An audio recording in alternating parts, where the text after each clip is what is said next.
Hello, everybody. Hi. Welcome to the Simply Together show on the 21st of Feb. We're nearly out of Feb already. It's absolutely ridiculous. So we've got a jam-packed show as usual. I'm here today, Cecile, hosting with the lovely Shelley and the lovely Nike. Hey. It's all good. It's all good. Are you good? Good. And Excited. we have got Shelley's going to be talking to Ian, a volunteer at the Turner Knowles Community Garden, and then we're going to be talking everything pancakes because it's Pancake Day. So hand over to you first, then, Shelley. Okay. So I've got Ian on today, with all the bits and pieces that I was looking through on Facebook. Actually saw that you've got an event coming up, all to do with Edible Hightown, Edible Round Green. So do you want to just have a quick explanation of what Edible Round Green and the community gardens kind of is, roughly? Yes. Really, the idea came from Edible Hightown, and I was part of Friends of Hightown group. And when we were talking about Round Green, there is this green area opposite the Baltistan, or opposite at the top of Round Green, and there's a bus stop near it. And it's quite a big, it's a kind of a mini park, but it was full of bottles and needles and all the detritus of urban living. So Tamina Salim, who's a local councillor, lives down the road. She said, why can't we do something with this green area? And I thought of Edible Hightown, and together we sort of just put out a few feelers and people seemed keen. So we cleaned up the litter. So that was a success. And it's a volunteer thing. You come along on Sunday at 10 o'clock in the morning for all of an hour. And we generally plant things. As we dug up, we got council permission because Tamina knows how to do all that as a councillor. So we started digging, and just for an hour each week.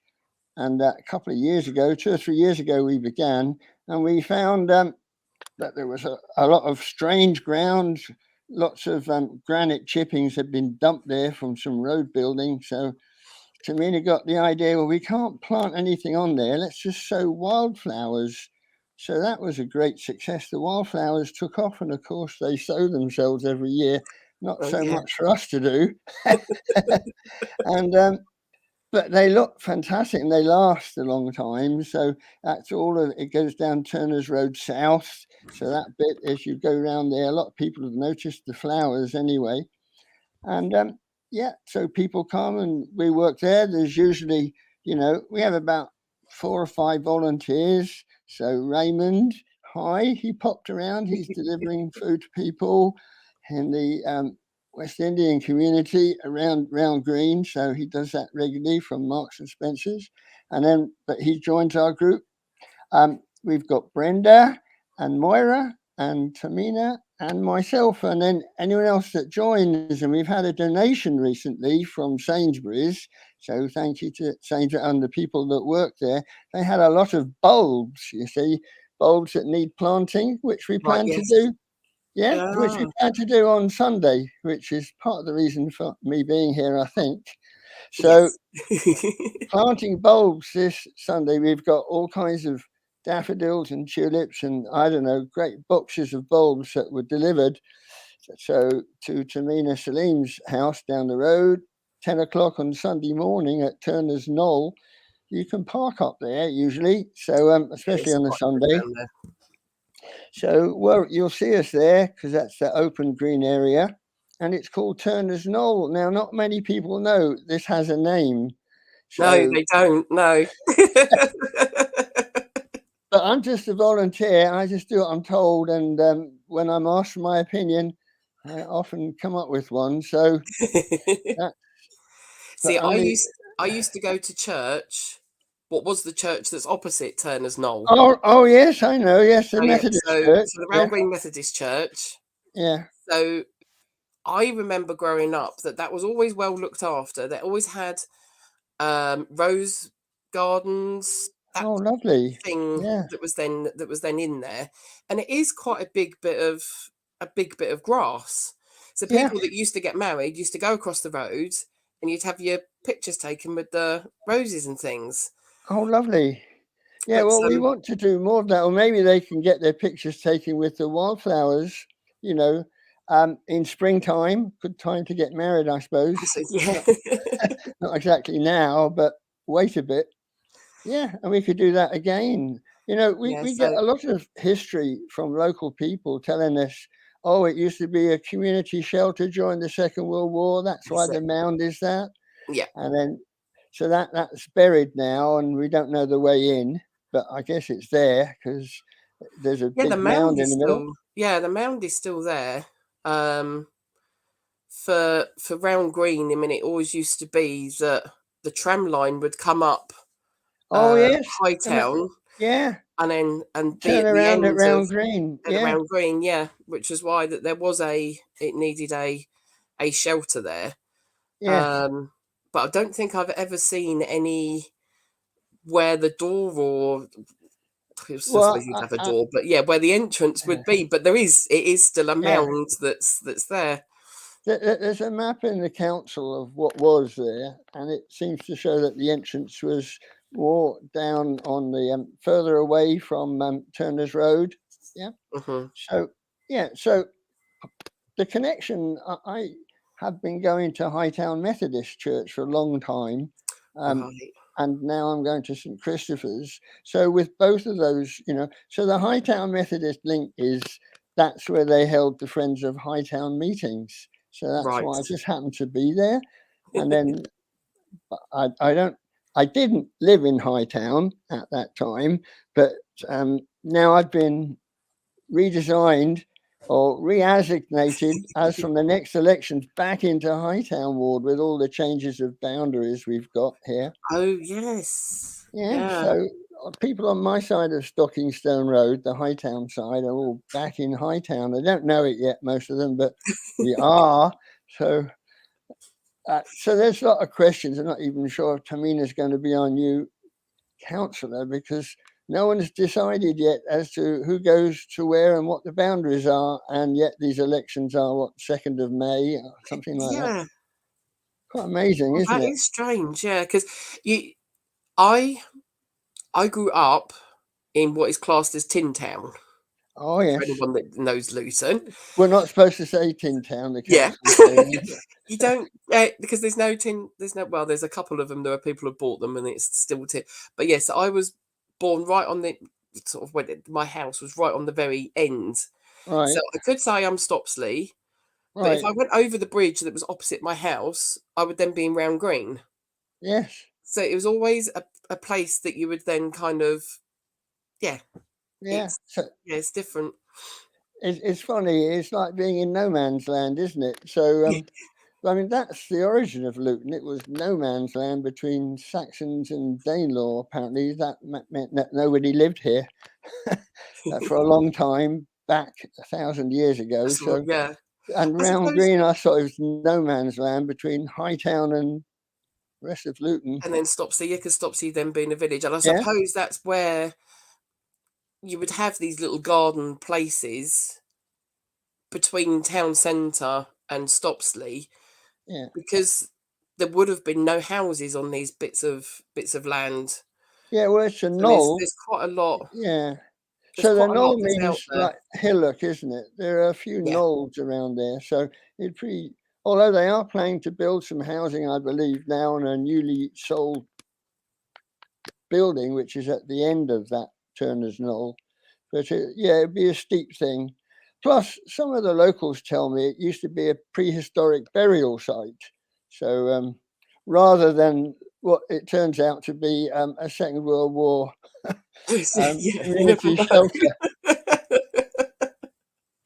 So it's for what you're doing to have volunteers come along. So if they haven't got a garden of their own, or Yes. they're a bit frightened of taking up gardening, Yeah. your kind of schemes are fantastic for coming along to speaking to people that are gardeners or like getting their fingers green and working out how to plant bulbs, how to plant plants, and what's the best for like growing food for yourselves as well. It is, but it's also growing food for the community, like Friends of Hightown. So we had a link with Old School Pantry originally, and then with the community shop, the grocery shop, the vegetable shop, which is between the Old School Pantry as was and Baltistan on the other end of the round green parade of shops. And they would distribute our food for free. They're just, so the berries and the apples and the various different bits of fruit that we had, green beans we had a lot of, and so that's exactly right. So you don't need any skills, just a willingness to get your hands maybe not green but dirty. And sorry about that. So, but I've gained a lot. I mean, I've learned a lot about gardening. Yeah, and clearly I've made some relationships. I'm retired, so I meet lots of people just by working. People stop me and saying, "What's all this?" And some of them asked to join. And then the lady that Behrens, her last name was, I can't remember her first name, but she's the one who worked at Sainsbury's and then donated all these bulbs. Oh, the bulbs, right. Yeah. So she lives down pretty much where you used to live. At Tin Town. I don't know what it's been renamed now. I did hear. I'm not quite sure what actually, because I suppose Yeovil Road, because that's the road that's in the middle, but yeah. Yeah, or Ashcroft. Ashcroft, yeah. Community centres, whatever. So, yeah, the benefits are you could do anything. You could pick up some litter. We've got litter pickers, and then Kev Poulton on the other side of Hitchin Road, right opposite, often has litter picking days from there. So we get involved in that when it's on. And then, so that place, the benefits are there's very little litter there now. And certainly no needles I've not seen for a while, and just the occasional bottle that's left behind that's easily picked up. We have a new dog bin, right? So that's helped with that problem, and signs up saying, please don't let your dog pee on the gardens. So that's helped altogether with that whole area. It's much cleaner than it was. And then the fruit that you could help, it's a good place for fruit. So we've got fruit in little boxes, potatoes. We grew loads of potatoes and lots of runner beans. They seem to grow quite well. So on the bits that weren't the gravel, and then the wildflowers grow where we can't grow anything more productive. And then the idea is to give it all away and get people interested in gardening. So for people that need it. So it's not just handing out stuff, but Raymond Brown, when he would come around and hand out things, he's part of the group, so he could take some of the berries that we have and the beans and hand them to people that need food, which is quite an increasing number of people, as you know. Yes, yeah. It is something that's just the little bits of food, veg, things that can actually just bolster up what you're actually doing at home. Fresh food. Because when you donate food to the food shelters, it's always they want pasta, they want food that lasts a long time that doesn't go off. But there's no fresh fruit and veg in there. Yeah. And that's what we can offer.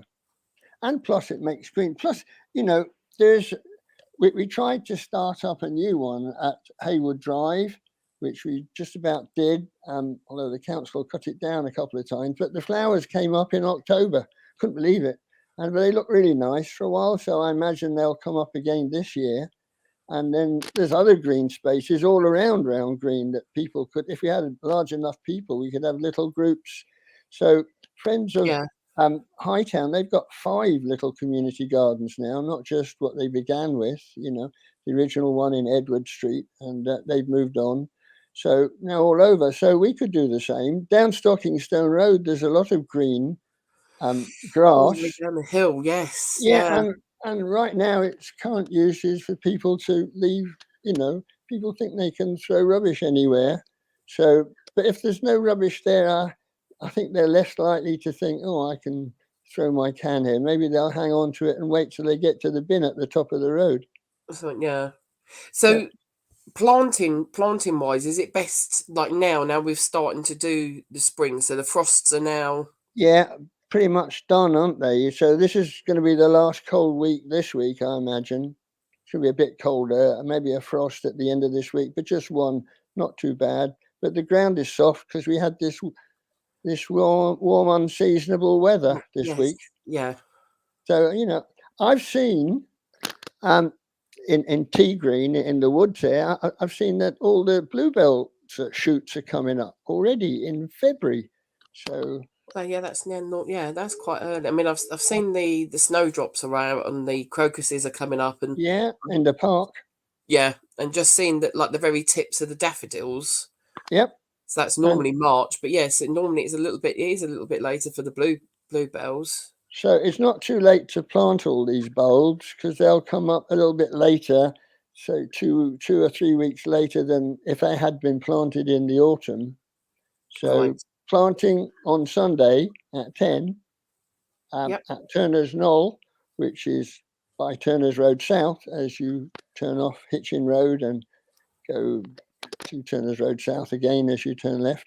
So that will be an opportune moment to put the bulbs in, and we should get these are the daffodils that we're going to grow all the way down Hitchin Road, so down that whole side round the back of the bus stop that's down there. Yes, yeah. So that's like in addition to so what is the best time to plant wildflower plots? Well, the wildflowers are in now, so any time. But when we planted in the spring and summer at our other place in Haywood Drive, at the top of Haywood Drive, the bit near Stockingstone Avenue, those wildflowers came up after they'd been chopped down. They came up in October, so they're pretty hardy things. And the inspiration was the council going down Hitchin Road all the way to, the council planted wildflowers. The dual carriageway. Yeah. And all those poppies came up and they looked lovely, just as nice as, better, I thought, than the shrubs that the council would spend money on and put in. And so that was really the inspiration for wildflowers. We know they can grow anywhere, even in a busy road in the middle of a dual carriageway. So they certainly grow on top of these old gravel pit areas in Turner's Knoll, where we now know, I know that the Methodist Church isn't there, but there is now a nursery there, isn't there? Nursery, yeah. So there's no reason why those children couldn't cross the road. And then, so we've got plans with money allocated from the council for benches and a play area for children in that area. Since it's cleaned up, all we need to do is really encourage the people in the local nurseries to, come out and enjoy the sunshine when it happens. Oh, yes, yeah. Yeah, it's a fabulous site for it. Yes, yeah, definitely. Right. So yes, well, thank you very much for coming on and explaining all that. I'll put all the links out, and we'll put them all out again on our Facebook page. So this Sunday, plant all those bulbs that you've then been donated. So from 10 o'clock, Turner's Knoll. So that is Turner's Road South. So it's near to where the shops are, in sort of like Hitchin Road part of it itself. And there's plenty of parking around on the roads there that's safe to park. So hopefully we'll have lots of people come out for you. That'll be fantastic. Thank you very much. Hello. You've piqued my interest. I'm not a great fan of gardening and stuff like that. Unfortunately, I won't be able to join you on Sunday because, if I could get up there early, I'd probably go to church anyway. But but I have got some old gravelly area in the front of my house that I'm thinking, some of the things you said, I said, I could sort it out with that. So thank you. They like that gravelly area, actually. That's the amazing thing about wildflowers. And the other amazing thing is they're self-seeding. So you don't have to do it more than once. Wow. you can enjoy the benefits of our labour. So I will ask Tamina to do the good thing and donate to all the people in your team some of the berries and whatever else we managed to grow this year. Oh. And then you can enjoy that side of it. Maybe it encourages you to think, gosh, could I make this myself in my old garden? Oh, Yeah, wow. you could. Very much do so, yeah. That's amazing. Yeah. It costs almost nothing except for a little bit of time. Once an hour is all we're asking for. Really, that's all it needs. And then in the winter time, we can all go to sleep for 2 or 3 months and wake up and think, right, time to start planting. Wow, amazing. You're welcome to join, Nike. If you can't make it this Sunday, any Sunday at 10 o'clock. I know you got to church, so. No, that's okay. Now I know that it's any Sunday. Yeah, I will might have a little pop down sometime in the middle of March. Well, I changed my church from Hightown Methodist and I'm now going up to St. Christopher's, so I can go to St. Christopher's at 4 in the afternoon and do my gardening in the morning. So I'm also in. Oh, wow. Yeah. Brilliant. Yeah. Absolutely brilliant. Wonderful stuff. Don't disappear, Ian. Okay. Stay, have, listen to pancake stuff. Which is what I love pancakes. I love blueberry pancakes, Ooh. Do you now? My wife always asks me the big question, when do you put the blueberries on the pancakes? I like putting them in. And what's the answer? I don't know. I'm hoping to hear from Nike. But sometimes we burn them, and they get mushed in, and sometimes they seem to work. I can't, but I don't really keep. My memory is not so good for short-term things. I can never remember what I've done, so I never know whether they work or not or why. So, Nike, how do you get the blueberries to stay sort of whole and ready to pop in your mouth? That's a good question, isn't it? I usually find that if they're fresh, I can't remember whether there's a difference between fresh or frozen, but I tend to use fresh ones, and I will put them in towards the end. So yeah, it's just that, or put them on top. Yeah, they don't get cooked. So, you may know, Ian, but Pancake Day, Shrove Tuesday. Yeah. This goes back for years and years and years. So traditionally, it's the day before Lent.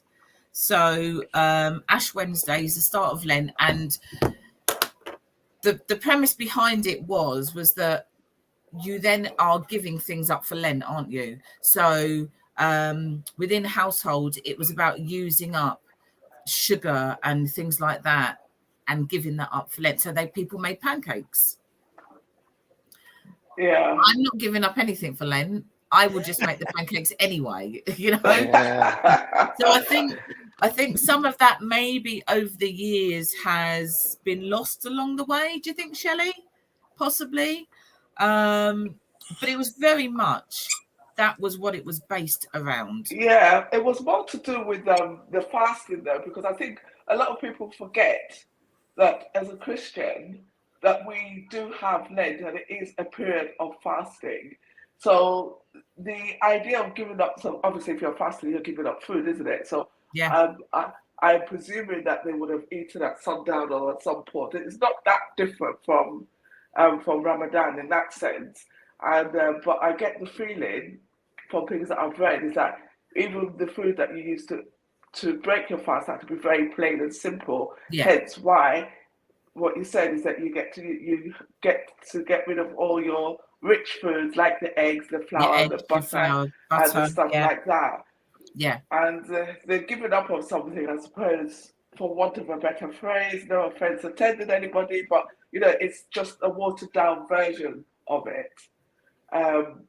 Like you, I don't give up anything anymore. The reason being is I don't do it for the reason that I believe is behind it. It was always, if I give up biscuits and tea, I might lose some weight. If I stop eating chocolate. So I tend to follow things like an act of kindness or something like that. Yeah. So ultimately, like I said, it's been around for many, many, many years. Yeah. And there's a whole thing about pancakes. What do you put on your pancake? How do you cook your pancakes?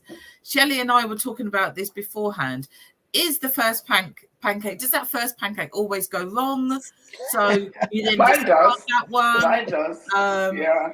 You know, is it sugar and lemon, or are you going to put bananas, caramel sauce, and cream on it? Or bacon and maple syrup. Don't forget the bacon and maple syrup.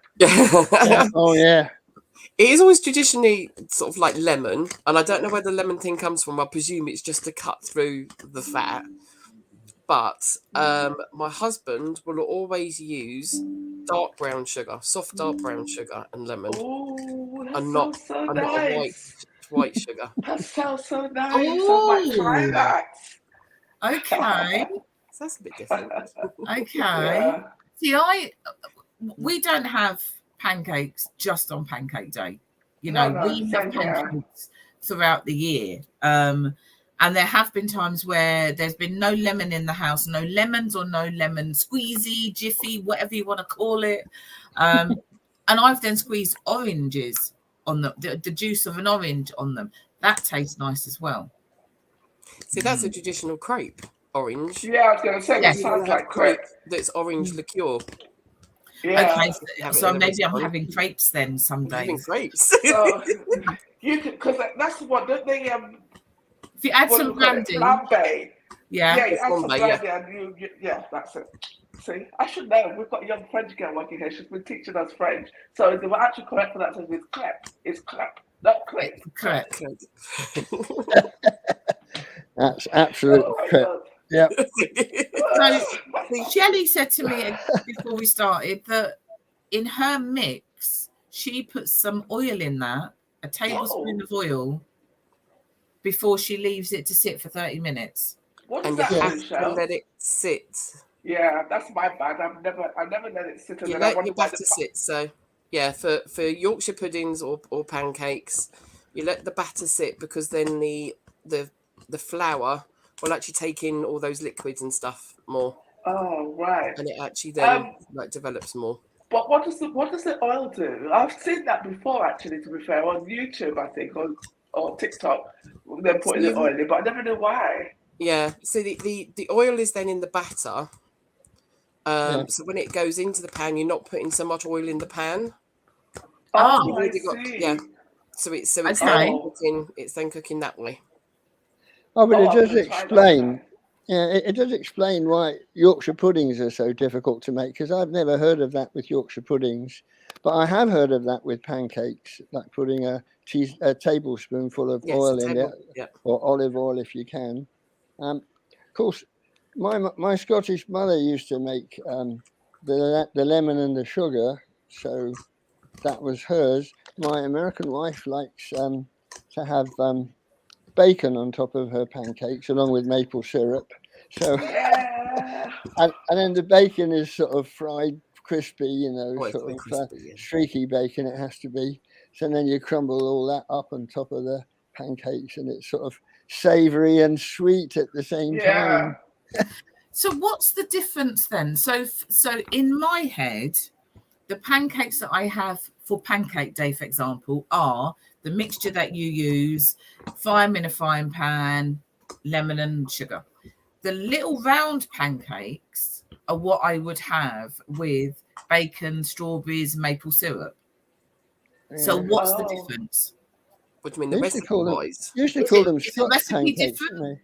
Yeah, the American pancakes or Scotch pancakes, the thick ones, they've actually got baking powder in them.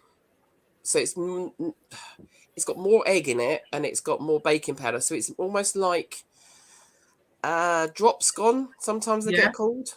Yeah. So it's then same on the skillet and then dropped in. But yeah, that's got a rising agent in it. Which is why it then puffs up a little bit. Puffy, like a cake. Right. Okay. Okay. But that's not what we need to be having today. Unless you like bacon. See, I think you can like what you like. Yeah. I like doing the American pancakes. I've got both the recipes that I use. I've just put in the chat. The American one that I use, this is Nigella's. I actually put frozen berries. I've nearly always got frozen, a mixture of whatever berries are frozen. And I put that at the beginning of the cooking. So they then stay whole by the time it's then finished. If you put fresh in right at the very beginning, as Ian said earlier, then sometimes goes a bit smushy. And it's the same when you're doing cakes. If I've put fresh berries in cakes, I've done it frozen. So are you talking about actually putting them in the mixture and then cooking them in the pot? Cooking them in the mixture, yeah. Right. Okay. If you want to put in the fresh, with the American style pancake, because you're cooking it on one side for longer, I'll then put the berries in just before you turn it over. Heats through because you don't need so long on the other side. Yeah. Okay. What about savoury? Do any of you have savoury pancakes? Well, I'm the one that came up with the recipe for bacon and maple syrup cake. So yes, I'm with Ian's wife that will have proper streaky bacon, nice and crispy, with an American pancake. Oh, right. I was actually thinking more of not putting sugar in the batter, just making the pancake and then having it with like a bit like the what's it you have when you go to the Chinese buffet, the crispy duck. Oh yeah, that type of thing. But this type of pancake without the sugar. No, is that not a Yorkshire pudding? Like, but it's exactly the same mix. It's the same mix, but same it's just mix. got no sugar in it. Yeah. Yeah. So when you cook that, are you then just not eating a flat Yorkshire pudding? It'd be the same. I mean, I've been to a fair before that is a pancake that I could have had it as they did it with sliced roast beef and a bit of gravy and veg, but in a pancake mix. Yeah. See, and then the next person they were serving was something that was then sweet. I don't eat Yorkshire puddings because my brain, I know I'm as weird as shit, I know that. My brain just says to me that's pancake, and it does not go with your beef or your pork or your whatever you're putting it with. So every now and then I'll try it and I'll have a Yorkshire pudding and I then just can't eat it. I'll taste it and it's like, that should be pancake. So do you have Italian connections? You do, don't you? Yeah. That makes sense. Oh, does it? Tell me more. Yes. Tell me more. Because there's this lady that I follow and her husband. So she's married to an American guy. And so she explains all the difference between the different pastas, what goes with this, what goes with that, etc. And she gets really riled when you make certain combinations. She's like, no, it doesn't work. So, for example, who doesn't love a spag bol? Sorry, I digress a little bit. But the principle is what you're saying is that they use the same pastry or whatever you want to call it, like the egg pasta thing to make tagliatelle, to make pasta, to make spaghetti, etc. But you use different ones to go with different sauces.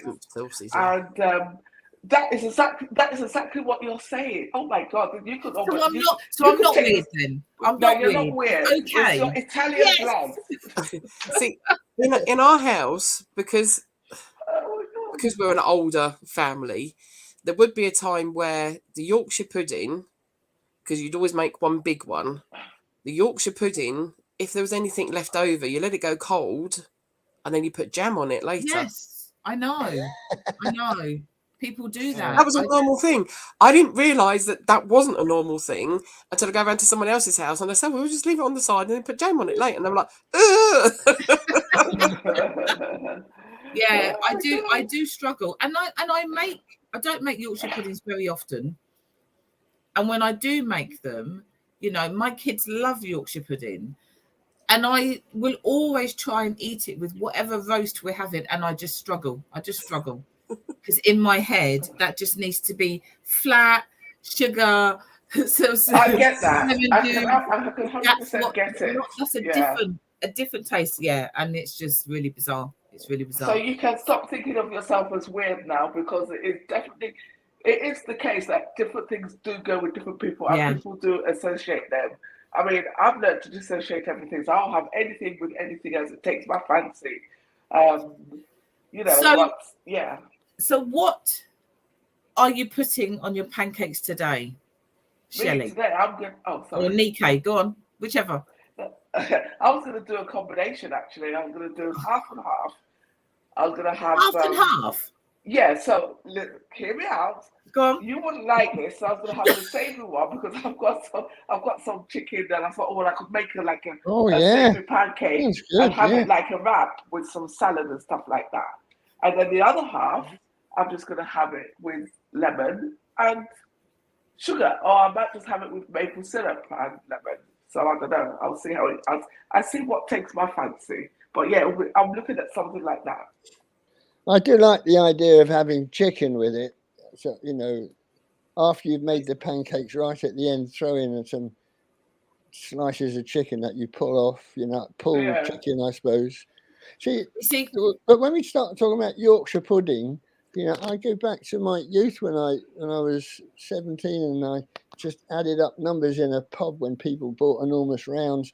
The manager of this, or the publican, was an old Indian Army major who couldn't make Yorkshire pudding to save his life. But after the Sunday session, he'd make us Yorkshire pudding, and he could never do it. Every Sunday we had to sit through all this failure as he heated up all the oil until it steamed and filled up the whole room with acrid smoke, and then it wouldn't work, So I was there for a year or so. It never once did he manage to make it. So this is another thing I think is Yorkshire pudding. But when we talk about the American connection, Americans have things called biscuits, don't they? That they cover in gravy. It's not a scone. It's a scone, isn't it? Well, it's sort of like a scone that they might call a scone, just to annoy me. But yeah, I think it's not.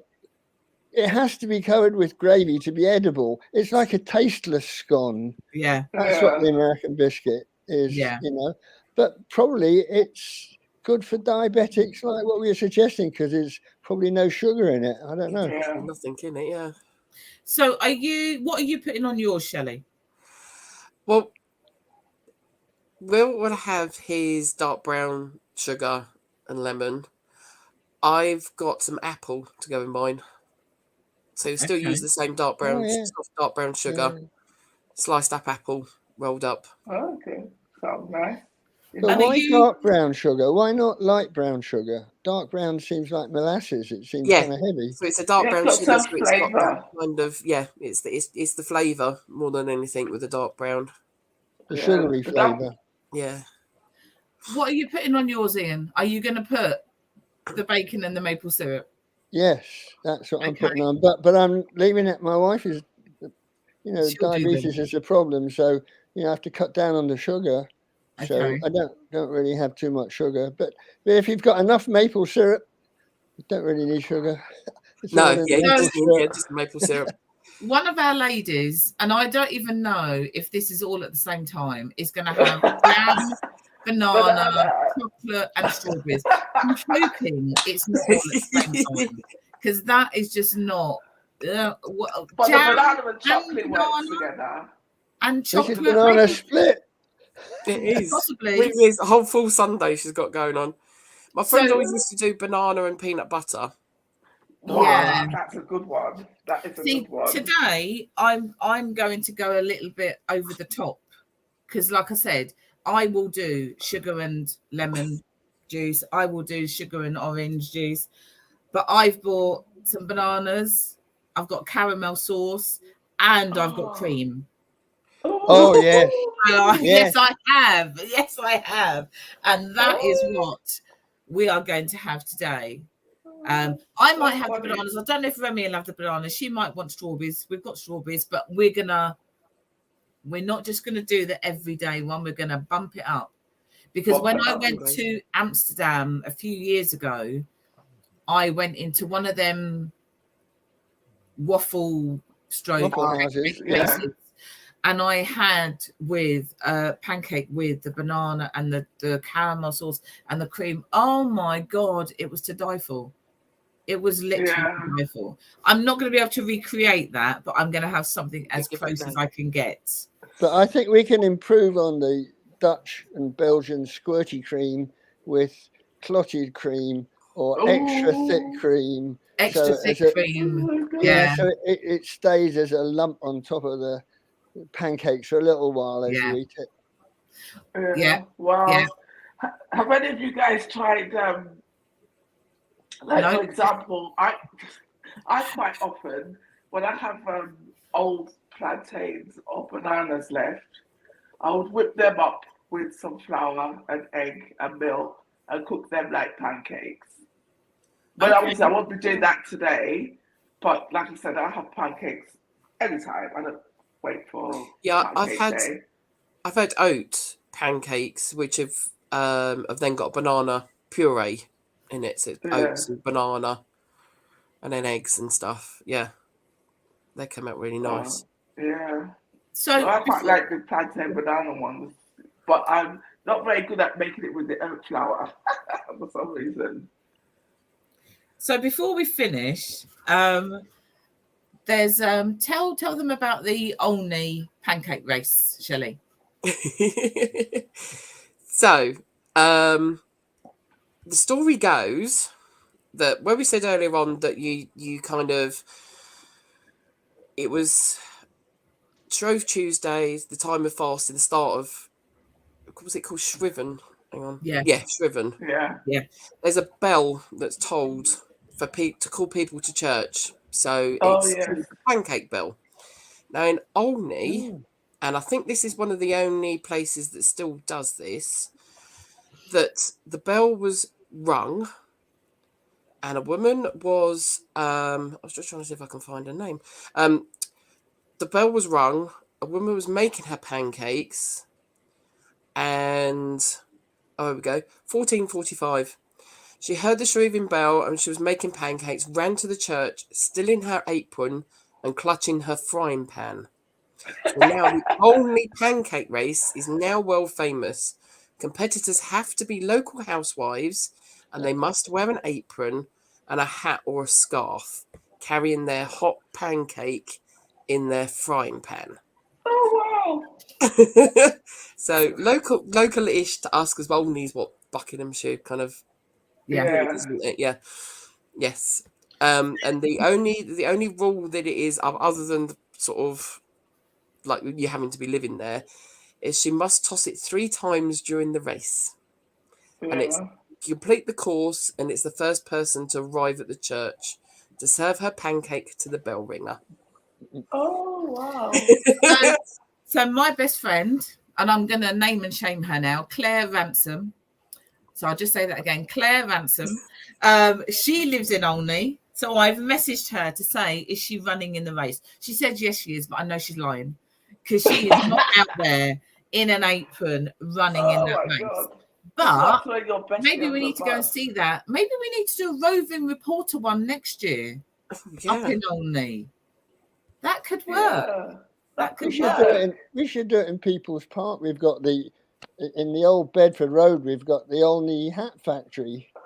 And they used to go to Hightown Methodist Church, the Olney family. One was a teacher in Luton here a long, long time ago. They were one of the first people to move up to Stockingstone Road. I remember they told these wonderful stories about the things that they did at their church. They had all these bakers in Hightown Road at the time.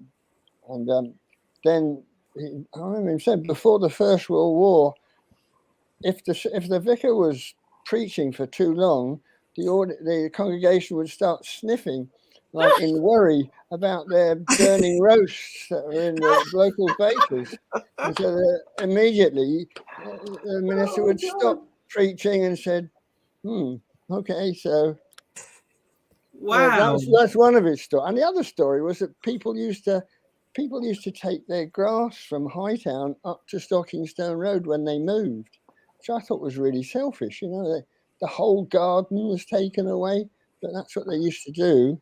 I don't know, 50, 70, 80 years ago. That was an Olney family story. So I don't know. I guess the Olneys, we got links with Olneys here in Hightown and Round Green. I just should mention that. Okay. So we need to set up our own pancake race then. Yes, but I think instead of tossing it in the air 3 times, we should like toss it and eat a third of it each time we toss it, and so it's finished by the time we've landed. Oh my God, that's so funny. Okay, so we've got pancakes to go and cook. Some people have got work to go and do. Thank you, Ian, for coming on and sharing with us. Oh, we just need to tell you about the Zumbathon. Tell everybody about the Zumbathon on Saturday. Nikkei? Oh, yes, the Zumbathon on Saturday. It is in Hightown. I can't remember the name of the building, but it is happening in Hightown. Community Sports Centre. All right, yes, and it's in aid of the Ebonista project, which supports people who are running from domestic violence and abuse. And yeah, it's for 2 hours. So, and I believe that the tickets are actually sold out. But if you want to contribute, you can actually give us some raffle tickets.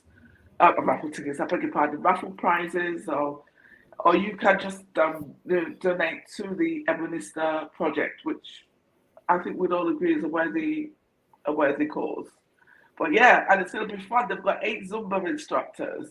I was looking at the photograph the other day and I recognized one of them, so I can't wait to go and say, oh, see, I'm here. So yeah, it's going to be fun. Whoops. That's on Saturday. On Saturday the 25th from 1:30, the doors open. Was it 1:30? No, it starts at 2, but the doors open from 1:30. Yeah, so doors open at 1:30, starts at 2. An hour and a half, isn't it? Yeah. Yes, it is. Hour and a half. And if you, the tickets are sold out. So if you can't come along, what we'll do is we will get Chanel back on in a couple of weeks' time to let everybody know how it went, and also just to talk about the service again, if anyone wants to make a donation. So we've got that happening on Saturday. So yeah, that's us today. Enjoy your pancakes, everybody. Yeah. Whatever you're having is fine. However you want pictures and send it on our Facebook page. Yes, send us some pictures. Send us some pictures. Yes, we can, send us pictures what you're having, and just to let everybody know as well, on the 11th of March, is it 11th of March? Yes, we are doing our International Women's Day event at the Hat Factory. It's going to be absolutely fantastic. Absolutely fantastic. Have a look on our webpage. Have a look on our Facebook page. We will be talking about it in the next couple of weeks as well. But save the date. Save the date. It's always an inspirational day, and it will be again this year. So 11th of March, International Women's Day at the Hat Factory. So lovely to see everybody. Yeah, back again next week. Same time, 12 o'clock. Have a lovely pancake day. Bye, everybody. Bye.